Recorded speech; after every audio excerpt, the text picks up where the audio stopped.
just wrapped up a doctor's appointment. Nothing that you're going to be super interested about, but I have been dealing with a bit of a neck issue and trying to stay proactive and getting some physical therapy. Otherwise, I might have to get neck surgery sooner rather than later. So hopefully some of these preventative measures will help to prevent that. But anyways, needed to come have an appointment out here, of course, but also made me think that I needed a scene for one of the videos, and what better place than the Mission Bay area of San Francisco. And yeah, I actually used to work at UC San Francisco, which is where we're walking through right now to get to the main destination. And I know this area pretty well, so quick shout out to the lovely ladies that I used to work with, Jen, Tamara, Peggy, and Tiffany.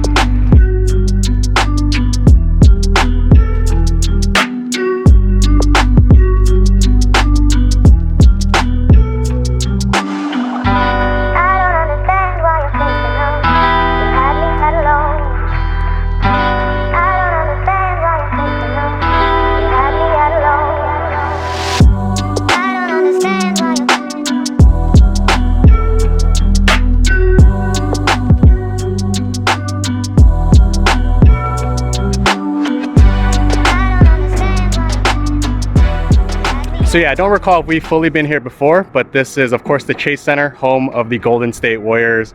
I know that's not going to make a lot of you happy out there, but I am a huge Golden State Warriors fan. Being born and raised in San Francisco, it's going to be a huge bounce back year for us next year.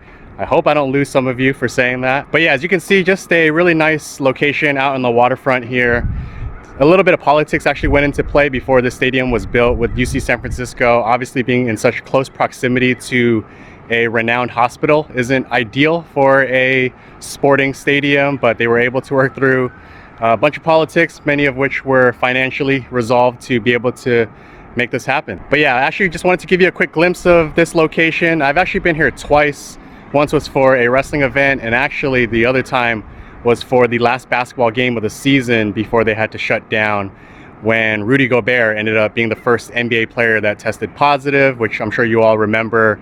There was a pretty funny joke because Rudy Gobert is known for being a very high caliber defensive player, and the joke was that he shut down all 30 teams. So I thought that was pretty funny. Obviously the pandemic is no joke, but it was nice to see some creative levity brought to the situation with those comments, and whoever made that joke was a genius. But yeah, that's gonna wrap it up for this visit. Hopefully by next year things get safer and the stadium can reopen. It's a fantastic venue for not just sporting events, but all sorts of events, including concerts. So if you ever get a chance to come check this place out, whether you're from the area or you're visiting, highly recommend it. That said, let's hop into the poker. All right, just closing out another session here from Lucky Chances. It's Thursday, super cold day. I've got a hoodie on and I was still freezing. And for those of you that have played here or are thinking about playing here, just make sure you dress warm if you're gonna play in the evenings, or even in the afternoons for that matter. I started my session at roughly a little bit past 3 o'clock, and it's close to 7 now, so not too long of a session, just a 4-hour session. And yeah, let's run through the hands. Yeah, this first hand button limps, the small blind completes. I'm in the big blind with ace king off suit, and I raise it to $25 and only the button calls. Heads up to a flop of jack 9 deuce rainbow. I c-bet it for $25 and he makes the call. Turn comes a 5 of diamonds, and I can continue firing on this card, but the player seems rather sticky, so I decide to just check it, and he checks it back. River comes an 8 of hearts. I check it again. He also checks it back, and he tables queen deuce of clubs for the bottom pair to take it down. Had I known that he was calling me that light, I obviously would have continued firing, but he does take this one down. In this next hand, I raise it to $20 from the button with the Dolly Parton. Big blind, who seems like a pretty tight player, puts in a 3-bet to $65. We're playing over $800 back, so decent amount of money to play for. So I decide to call with some evil intentions in mind. We go heads up to a flop of ace-7-5 with 2 clubs. He slides out a continuation bet of $80. It's an okay board since I flop bottom pair with some poor backdoor equity. If it wasn't an ace high board, let's say it was a picture card instead that came jack high or queen high, I would actually feel more compelled to continue and potentially find a way to take the hand away on a future street. But given that it is an ace high board, I think it's going to hit his range pretty hard. I think he's 3-betting a pretty top end value range that consists of a lot of ace X holdings. So despite having the evil intentions to start the hand, I just decide to get away and fold this one. In this next hand, I raise it to $20 from the button with 3-4 of hearts, and the same big blind player from the last hand makes the call. We go heads up to a flop of Ace King 9 Rainbow, so I completely whiff, but it is a board that is going to be advantageous for my range here. So when he checks, I c-bet it for $25, and he makes the call. We go to a turn of an 8 of hearts, so I get closer to making the nut low. He checks, and I don't want to just shut down on a board like this that, again, heavily favors me. So despite having pretty much zero equity in this spot, I continue the aggression, just continue to tell my story, and I bet $90, and he pretty quickly lets it go.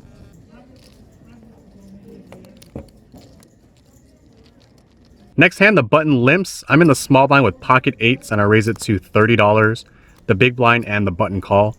3 ways to a flop of 9-5-5 with 2 clubs, so a good flop here with just 1 overcard to my pocket 8s.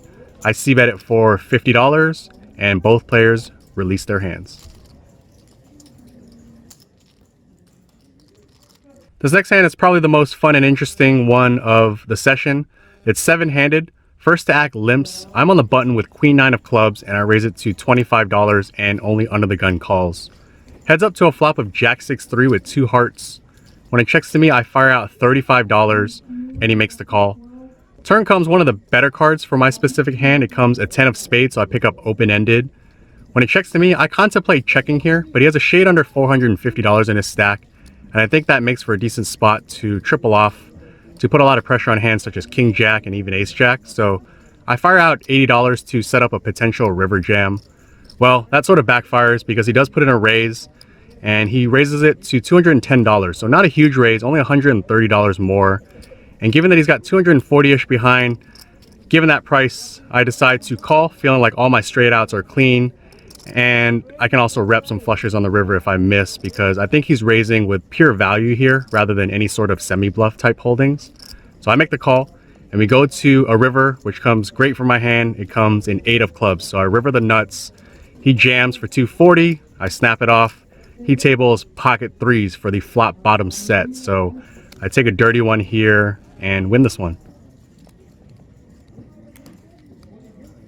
This next hand is 4-handed. Button raises to $10. I 3-bet it from the small blind with Ace Jack offsuit, and only the button calls. Heads up to a flop of 10-5-3 with 2 hearts. I c-bet it for $40, and he makes the call. Turn comes a king of hearts, so it completes the front door flush. I check. He fires out $100 with another $300 back. So ace high here can actually be good sometimes, specifically in a 4-handed lineup. Problem is that I'm up against a very value-heavy profile that I've played with, both at Lucky Chances and at Oaks, so I know his game fairly well, and he just doesn't bluff that often. So I give him credit, and I fold. In this next hand, we're playing 7-handed. I raise it to $20 from under the gun with 8-9 of spades, the cutoff, and button call. 3 ways to a flop of 9-4-4 with 2 hearts, so I flop top pair on a flush draw board. I c-bet it for $50, and only the cutoff calls.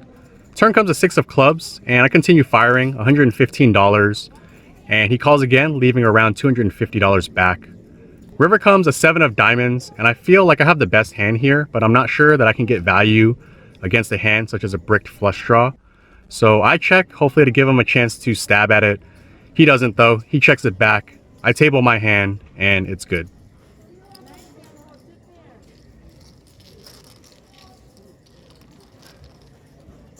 In this next hand, there's a limp from under the gun. I raise it to $25 from middle position with 2 black 10s, and I get calls from the big blind and under the gun. We go 3 ways to a flop of 8-7-3 with 2 hearts, so I flop an overpair to a board that is somewhat draw heavy. When it checks to me, I c-bet it for $50. The big blind raises to $125. Under the gun folds, and big blind only has another 160 back, so I decide to play for it all. I raise all in. He makes the quick call. I table my hand before the run out, which ends up coming a king and a king. He mucks, and I take this one down. Last interesting hand to note from this session, there's a limp from the hijack. I raise it to $25 from the button with Queen 9 suited, and I get calls from the small blind and hijack. 3 ways to a flop of King Queen 10 with 2 diamonds and a spade, so I flop decent equity on this board. Action checks through. Turn comes a 7 of spades, so I pick up the backdoor flush draw.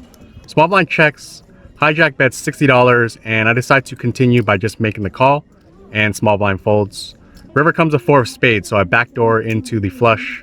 Hijack bets $60, and it doesn't feel like hijack had that much on the turn or the river here, but in the event that he does, I decide to go for some larger value, and I raise it to $275, and he snap folds.